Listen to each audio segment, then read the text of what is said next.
Tsheofatso Pule wa dingwaga di le 28 yo a tlhabakakilweng makgetlo a le mantsi o fitlhetse a kaletse mo setlhareng. Ba lelapa ba hutsafaditse ke tsosoloso ya tiragalo e jaaka e ba tsosetsa ditlhabi. It's a bucket of mixed emotions. It's like opening up the old wound that was beginning to heal.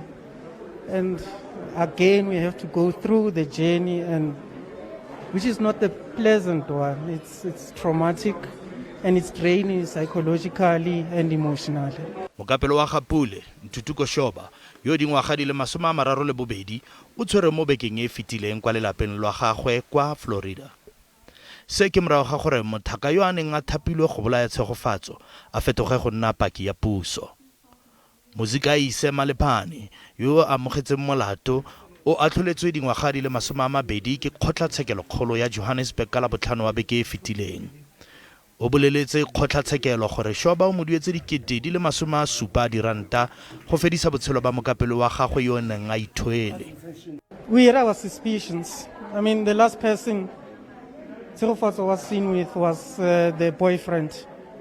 We had our suspicions that he might have something to do with the disappearance of Tshegofatso. Later on, when Tshegofatso was discovered dead, we still had our suspicion that there could be something that he knows. But all those suspicions were confirmed on Friday last week. Shoba o latofaleditswe go bolaya Pule le lesea le le neng le ise le tsholwe.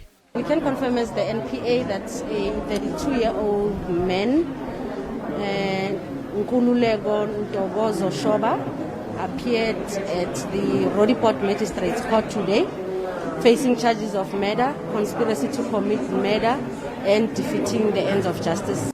Khabagare le khotla la bosetšhaba la bosekisi le rulaganya go nna kgatlhanong le thebolo ya beili fa tsheko e tla bo e tswelela pele mo kgweding e latelang fa e roga.